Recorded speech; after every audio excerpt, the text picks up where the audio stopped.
Just a quick fix to smooth over one road is still creating problems for drivers. It's all camel humps instead of divots. Every time you drive over it, it's like this. You should hear it at night. 68th Street between Waukomis and 169 Highway is being repaved, and it's taking longer than normal to finish. 41 Action News reporter Andres Gutierrez is live in the neighborhood. Andres, why is there a delay on this?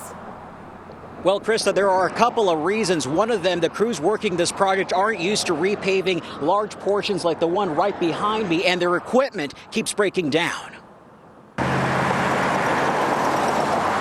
Drivers traveling along this portion of Northwest 68th Street between Waukomis and 169 Highway can't seem to catch a break. First, a harsh winter opened up virtually every seam on the aging pavement. And now the fix is causing more headaches. There weren't many alternatives to what we're trying to do. In an effort to get the job done quickly, the city chose to use their own public works crews instead of bidding out the resurfacing. But since they started in March, the dozen or so workers have faced a learning curve and equipment failure. In fact, the paver the city is renting for $17,500 a month is currently out for repairs. It's just a hard process on equipment. So, we just have to deal with that. Plus, we've had to deal with weather. The work they've done so far has its fair share of critics.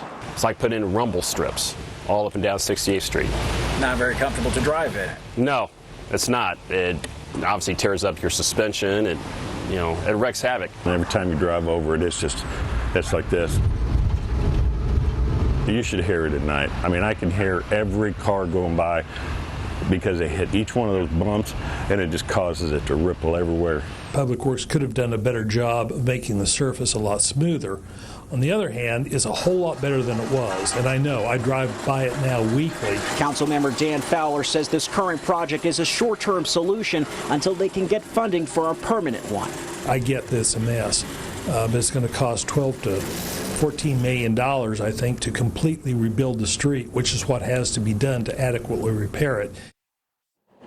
But in the meantime, the rented paving machine that is out for repairs is expected to be back in service in a week or two. And if the weather cooperates, the city hopes to have this project done within a month. Reporting live in Kansas City North tonight, Andres Gutierrez, 41 Action News. All right, thanks.